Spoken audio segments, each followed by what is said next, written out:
Microaggression is a term used for common behavioral or linguistic indignities, whether intentional or unintentional, that communicate hostile, derogatory, prejudicial attitudes and insults towards culturally marginalized groups.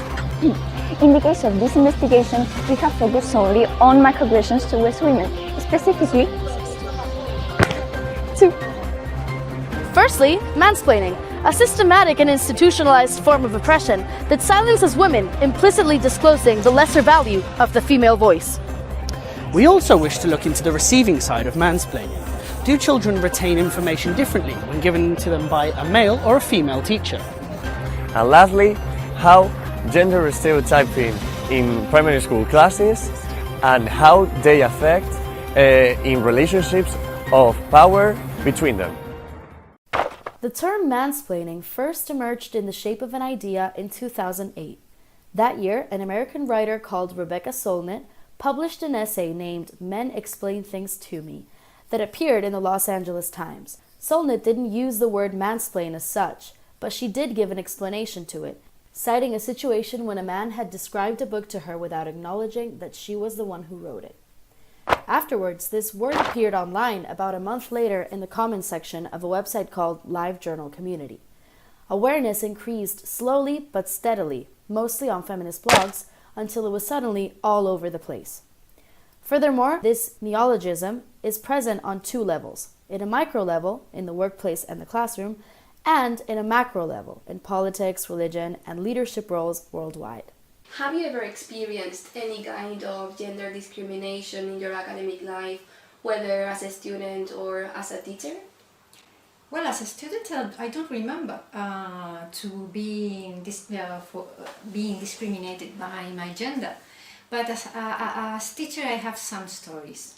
But one of them I remember is when I was younger and I obtained a position in the university as assistant professor.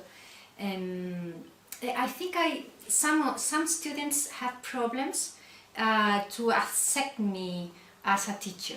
And I think that it was mainly because I was a woman and young. And in the last days, I don't think it happens anymore because I think as I've become older. But I think in general, what a man says is usually taken more seriously than what a woman says. And I think in general we are living in a sexist society, and I'm sure that all women in a way have experienced this kind of discrimination, for sure.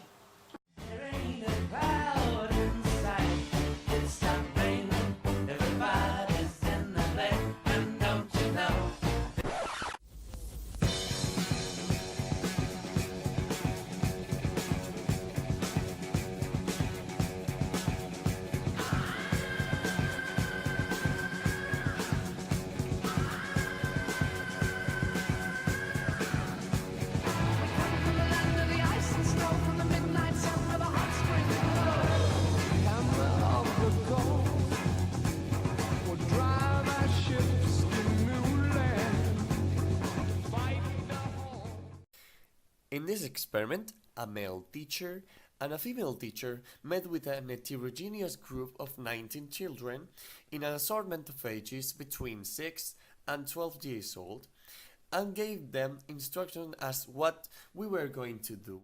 We gave them the same instructions separately, except for one crucial piece of information: the color of one of the instruments we were going to be using. Hello children, my name is Carlos, and today, as you know, we're going to participate in an experiment. So, for this experiment, we're going to bring a brown guitar, a red, a white ball, and a pink doll. So, if you wait here for a minute, we will bring them. Okay, everyone settle down. Is everybody listening to me? Okay, good. So I don't know if they've already told you about what we're going to do today, but just in case, I'm going to tell you right now. We are going to do a really cool experiment, and we're going to use 3 different things to make this experiment happen. So the things we're going to use are a brown guitar, a white and blue ball, and a doll who is dressed in pink. Okay? Is everything clear? Everybody knows what I'm talking about? Everybody knows what we're doing? Okay, wonderful. Bye. Afterwards, a third person gave them some pieces of paper and asked them to write down what they knew about the tools for the experiment. Good morning, children. Does everyone have paper and pencil? Okay, I need you to write down the 3 toys that are going to be brought in for the experiment, each one with their colour. For this, we gathered the following data. Our research has proven that most kids follow the male teacher and wrote the wrong answer instead of the right one, with 11 children writing red and 8 writing blue. Experiment 2. Right after the kids finished writing about what they'd heard, Ben asked them to draw a teacher without specifying any of the characteristics of said teacher, especially not the gender. The results of this experiment were as follows. We created 3 graphs that represent the results. In this first graph, you can see how many children imagined and therefore drew a male teacher and how many a female teacher. 10 kids in total drew a man and 9 a woman. We also broke down these results by gender in these 2 other graphs. Regarding the boys' results, 8 of them drew a man, while 3 of them drew a woman. Regarding the girls' results, only 2 drew a man, as opposed to the 6 girls who drew a woman. ¿Alguna experiencia en donde un niño o niña se niega a realizar alguna actividad, dado que desde su punto de vista dicha actividad estaba destinada al sexo contrario? Pues sí, se ha visto mucho, por ejemplo, por ponerte un ejemplo, en los bailes.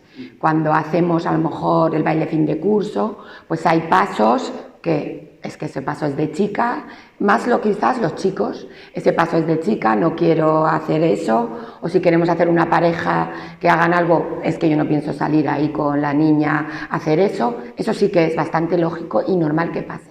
En las niñas sí que veo que quieren más jugar al fútbol, hacer más cosas de chicos, como más, que ya no se ven ellas tan en su posición de chica.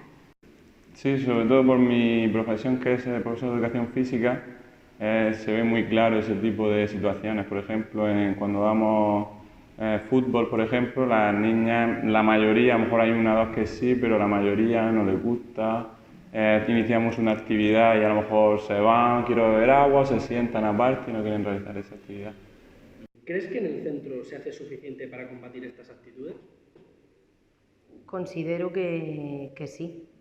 Que sí, todas las actividades están destinadas a todo tipo de sexo, o sea que... ¿Qué actitudes tomas tú en tu propia clase? Nosotros ahora trabajamos mucho en nuestra clase este tema, lo estamos llevando desde el año pasado con un poquito más de interés, incluso poniendo vídeos, leyendo historias y hablando el tema cada vez que sale. Yo aprovecho cualquier oportunidad, por ejemplo, en los cumpleaños ponen cada crío una canción. Cuando eligen una canción de tono reggaetón con connotaciones muy... Aprovecho para luego, ¿qué os ha parecido? Y empezamos a hablar del tema. Pues ahora que lo dices, tienes razón. Y ellos ya van... O sea, que utilizo cualquier excusa para un poco hablar de ese tema y ver cómo piensan ellos. Introduzco reglas en las que pueda participar todos, tanto niñas como niños. Porque si no, los niños, como se suele decir, chupan mucho y no pasan el balón. Entonces introduzco reglas como puede ser... por ejemplo, en un deporte tienes que pasar todo el balón por todo el equipo antes de que puedan introducir el balón en la portería o en la canasta o así. ¿Diferencia de dichos niños o niñas en base a su sexo? Es decir, para las niñas una fotocopia de colorear princesas y para los niños uno de robots. No lo hago, pero sí que es cierto que cuando sacas un montón de fotocopias, por ejemplo, cuando terminan un trabajo pueden hacer pues mandalas. Y sí se nota, ¿eh? O sea, aunque yo no lo haga caso hecho, tú pones un montón de fichas y vas viendo. Como las crías, todas van a las princesitas, y los críos, pues, ¡ay, que no hay de fútbol! Ya te están protestando. O sea, que no lo hago, pero es verdad que a veces te lo exigen, ¿eh? Ya te están pidiendo. Se ha acabado justo esta, que era la de chicas, y ya lo están diciendo. Tú, bueno, ¿qué más da si estás monísima? Bueno, sí, pero... O sea, que sí se ve, ¿eh? Jamás. Pienso en actividades. No pienso en niños y niñas, en actividades y que va, jamás he pensado en el sexo. ¿Sueles realizar actividades con equipos mixtos o sueles establecer los equipos por sexo? Siempre mixtos. De hecho, procuro que si los dejo libres, que suele ocurrir que cuando les dejas que elijan, a veces se crea uno solo chicas o uno solo chicas. Procuro que no pase, porque además creo que enriquece el que haya chicos y chicas. Cada uno aportan cosas y me gusta que estén mixtos. ¿Qué patrón sueles seguir a la hora de realizar actividades en grupo? Pues bueno, ellos ya lo saben, pues claro, ya me van conociendo, pero siempre hago, como he comentado antes, juegos para que en todos los equipos haya niños y niñas. Y siempre hay, normalmente son 4 o 5 equipos por clase y siempre el primero, entre comillas, niño, después niña, niño, niña, y vamos seleccionando el resto, pero siempre mixtos. ¿Has visto algo llamativo en el material usado en cuanto a gender stereotypes? Yo creo que se intenta en todas las editoriales evitarlo, ¿eh? Entonces yo creo que ahora se trabaja muchísimo que no haya nada que pueda generar ni la más mínima duda. Yo creo que ahora en los materiales está bastante bien hecho, pienso yo, ¿eh? ¿Qué cambios impulsarías como docente para promover una educación más inclusiva y sin diferencias de ningún tipo? Habría que hacer cambios, habría que intentar hacer muchos cambios. El uniforme quizás sea un primer problema que puede ya ir marcando diferencias. Y luego, por ejemplo, en los recreos, bajo mi punto de vista, habría que trabajar en juegos más inclusivos. Y yo creo que deberíamos implicarnos los profesores, los adultos, porque en cuanto los dejas solos, si te das cuenta, tienden los niños al fútbol, las niñas sentaditas haciendo cosas. Sin embargo, a nada que tú te implicas y haces algo diferente. Yo, por ejemplo, el otro día me puse a jugar con ellos a polis y cacos y aparecieron chicos ya toda la clase junta. Parece que ya la cosa cambió. Entonces yo creo que si nos implicaríamos un poco, terminaríamos más rápido con estas diferencias. Pues como he dicho, introducir nuevas reglas en las que las niñas no se sientan discriminadas, actividades en las que ellas también puedan destacar, no que siempre destaquen los niños y... A ver, considero que en este centro en concreto no hay actividades que distingan entre sexos, pero sí es verdad que conforme los niños van creciendo, van avanzando, sobre todo, aunque esté mal que lo diga, en educación física, siempre se ven dos grandes grupos con diferentes actividades. Entonces yo como docente quizás intentaría mediante juegos o cualquier metodología que eso cambiara. Y si no, pues obligar un poquito a los niños y a las niñas a ponerse en el rol de la otra persona.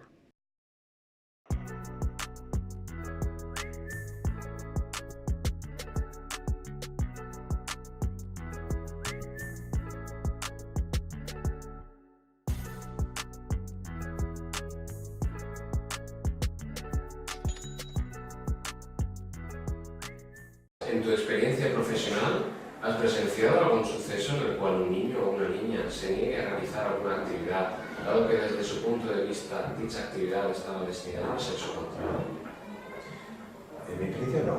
Sí es verdad que el tratamiento de igualdad de género, como ya llevo más de 2 décadas trabajando, pues evidentemente ha tenido situaciones muy diferentes. Los años 90, a principios de los 2000 y lo que es ahora, ¿no? Muchísimas veces. En educación física, que es en lo que soy especialista, se da en muchos casos. En principio, la verdad que en infantil no tenemos, no se encuentran con estereotipos de ese. En principio, en el colegio no hemos tenido esa situación. Y nuestra labor como docente pues, es tratar de evitarlo y tratar de enseñarles que eso no es así, que no hay actividades para un sexo y actividades para otro sexo. Es difícil muchas veces porque viene arraigado de una educación, una cultura que existe desde que nuestros padres pues, nos transmiten. Uno elige el juguete que le gusta.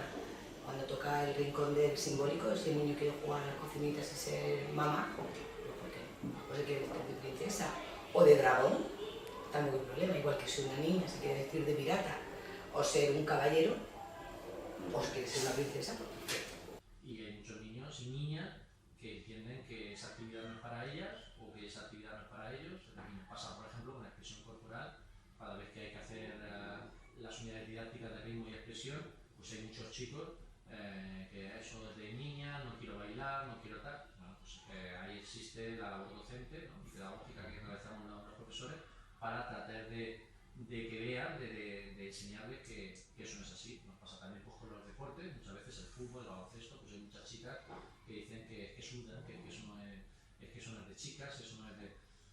Pues evidentemente pues hay que hacer esa misma labor y tratar de que todo el mundo lo haga. ¿Cómo? Pues se hace en un grupo, se trabaja de forma mixta, tanto chicas como chicos en los mismos equipos, a la hora de realizar las actividades y bueno, pues esa es un poco el funcionamiento.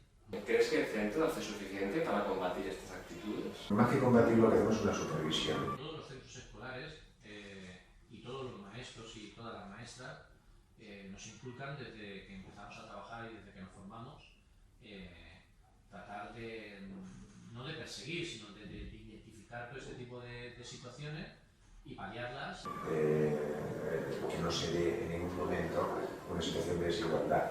En este centro yo es que no he visto en ninguna de las etapas que haya ningún tipo de estereotipo respecto a las actividades que se realizan con los alumnos. En un centro escolar no solamente se enseña contenido, se enseñan valores y se enseña a ser mejor persona. Cualquier conato es un pretexto para trabajar estrategias de crecimiento respecto a este tema, pero son muy largos. Enseñar a ser mejor persona abarca el no hacer distinción por sexo, no hacer distinción por tipo de actividades y tratar de que sepan valorar al otro sexo y busquen las cualidades y aquellas cosas en las que se destaca y no en aquellas cosas en las que no. Cuando se hacen actividades grupales, ¿hay algún tipo de distinción que se tome en cuenta? No. Mixto, Son todos mixtos, sí. ¿Qué medidas tomarías por tu parte? Tienen que ver muchos vídeos donde se muestran ejemplos de situaciones cotidianas para ellos, pero muchas veces cuando las ves en el ojo ajeno las puedes identificar, pero cuando tú las estás realizando pues no eres consciente de que tú estás actuando mal o de que tú estás actuando de forma machista. El profesor no debe de estereotipar nada a la hora de enseñar y dar nada curricular ni nada que sea extracurricular. Tanto sea niño como niña, aquí todos los dos sexos son iguales. El pequeño obra de teatro donde ellos tomen el rol incluso del sexo opuesto para que sepan sentirse o sean partícipes del sentimiento que tiene cada persona en esa situación. Trabajaría más a nivel social, pero yo creo que sí, evidentemente creo que las nuevas generaciones van a ser diferentes, van a ser más tolerantes por razones de raza, sexo, etc., ¿no? Porque creo que los centros educativos se trabaja con mucha naturalidad y los niños aceptan todos estos aprendizajes. Es verdad que en otros tiempos anteriores era un objetivo. Yo he sido tutor en secundaria en los años 90 y todavía como objetivo me encontraba en una clase de tecnología, pues situaciones a lo mejor que una niña no iba a trabajar, no iba a coger un serrucho. Y eso sí tuve que romper. Pero hoy en día absolutamente nada, no hay ningún tipo de indicio que en una actividad de aula se perciba algo al respecto. Entonces, yo simplemente diría seguir trabajando desde la igualdad, los centros educativos tal como lo está haciendo, y evidentemente supervisar aprendizajes que no vienen desde el colegio, sino que vienen desde fuera. ¿Has visto algo llamativo en el material usado en cuanto a géneros estereotípicos?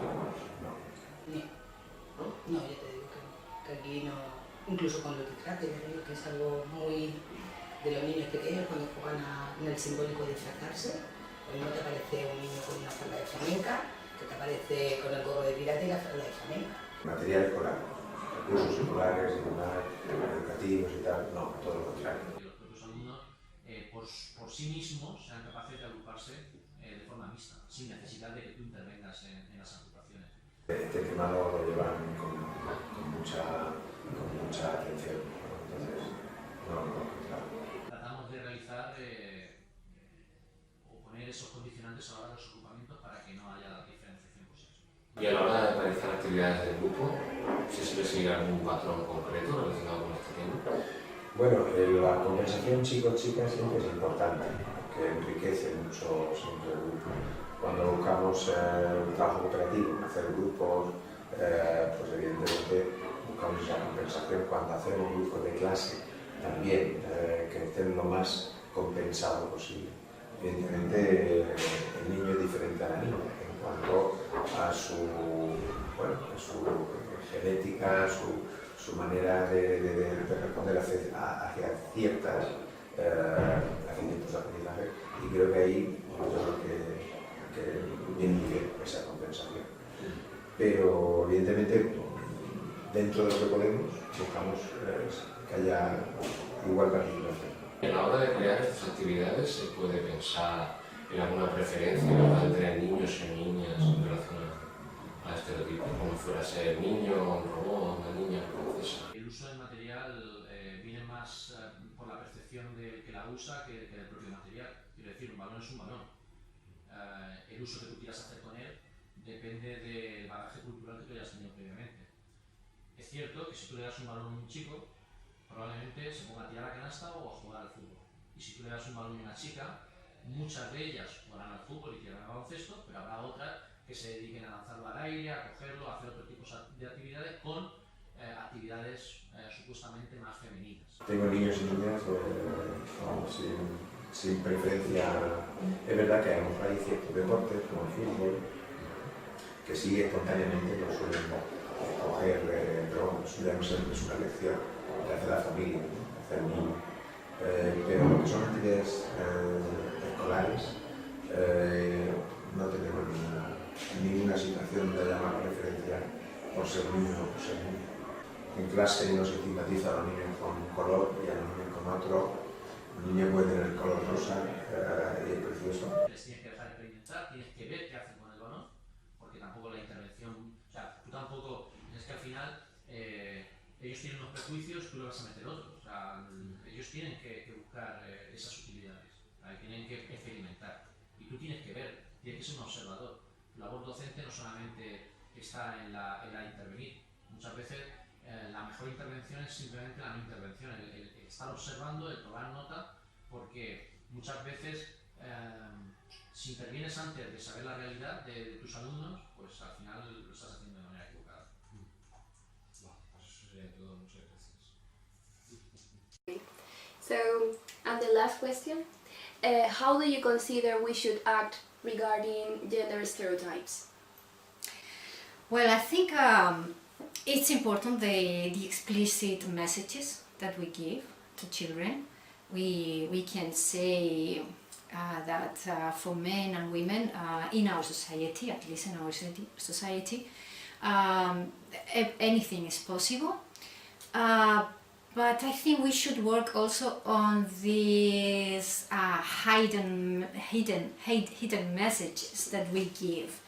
And I think it's very important that we adults, we should reflect about how these gender stereotypes are influencing our own behaviors and our own opinions and our expectations about men and women. And if we fight that, that's the way I think we can send these messages, these new messages of equality for children. For example, I think in general at school it's very important that teachers they really analyze in what ways gender discrimination or gender stereotypes are affecting the daily life at school. For instance, why girls don't play football or any other sport in the breaks at school. Why is that happening? So things like that. I think we should reflect about how we are sending these hidden messages to children about differences between men and women. Okay, thank you very much. You're very welcome.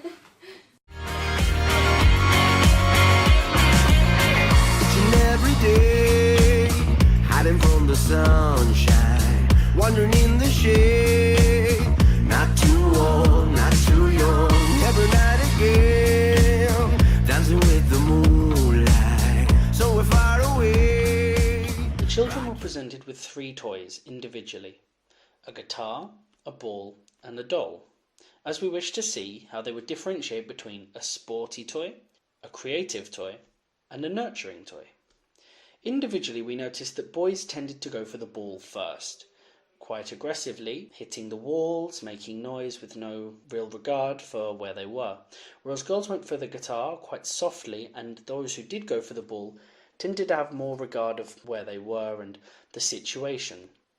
In the group experiment, we can see a clear alpha in the eldest boy, who was followed closely by the younger boys. They took control of the toys as they pleased, finally settling in a corner to sit with the ball. The younger children tried to join but were frozen out, especially the girls, the eldest of which, Sophia, was silent and observed goings-on. We noticed that the boys, straight for the doll, they had some kind of obsession with seeing what was underneath the clothes. Most of the younger children came to me and asked, "Oh, we're bored, we can't play with the toys." Many of the girls were sitting and just talking because they realised that they weren't going to get a chance to play with anything if the boys were there, so they sat back, which then led the boys to play as they wished because no one was questioning them. The construction of gender stereotypes. Well, we have first to say that there is a natural tendency of human beings to organize the reality in categories. So we tend to reduce the complex reality in things that are similar. And then we have a tendency to classify things in women and men, or, for example, in your political ideas in right or left. So there is a tendency. And then the way we form these categories is children are able to analyze the reality, and then very easily they identify that the individuals can be categorized in men and women, and at the beginning they look at the appearance of people, and then they tend to classify as men or women depending on the way we move, depending on the clothes we wear, or even our voice pitch. And later they developed more deep knowledge about what is about men and women with their daily experiences in interaction with parents, with peers, with teachers, and through messages of the mass media. So they develop an idea about behaviors and jobs and expectations about that are different for men and women. Okay. So in which manner do you think gender stereotypes influence girls and boys? Well, social stereotypes are a form of schemas.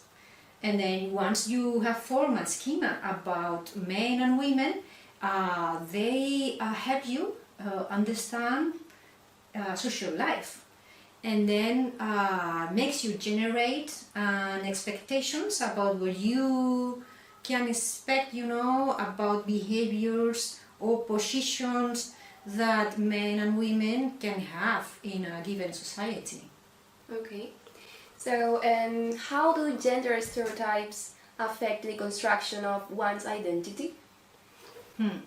Well, once a specific child knows that it's a boy or a girl and realizes that it is part of a broad social group, I mean, okay, I'm a boys group or I'm a girls group, I belong to that group, then people tend to conform to what they have learned about what is expected from you to do because you are a boy or you are a girl. Then, in a way, gender stereotypes are affecting the way children behave once they realize they are part of this social group. I have an instance to tell you. We did a study a few years ago, and we studied academic achievement, and more specifically mathematics achievement in primary school children. And although in our study we didn't find a difference in the performance and in the ability of mathematics in children between boys and girls, girls tending to show a lower self-concept on mathematics. So the differences in their performance it didn't happen, but they thought they had a less ability. And I think it matches very well with the stereotype that mathematics is for boys and not girls. Microaggressions have side effects that are constantly under development. These include women feeling invalidated, men feeling confidence that doesn't necessarily respond with their actions, and self-esteem issues for the people on the receiving end. This wide subject has given us a number of new topics in the form of concepts, such as mansplaining, studies that try to find out just how much microaggressions affect people, as well as different methodologies to avoid them and their underlying consequences. As you have been able to see, microaggressions have had a significant influence on our past, as these behaviors were a day-to-day ordeal. Our present society, where terms like mansplaining are in the spotlight due to these actions being recognized, and sadly our future, since these mannerisms are sometimes reproduced in our children. As teachers, we have the power to break this cycle by being self-aware and mindful of everything we say or do, as it is really easy to err in this matter. You never know what a kid might take away from your classes, so you should always try to make it something that makes everyone's existence just a little easier.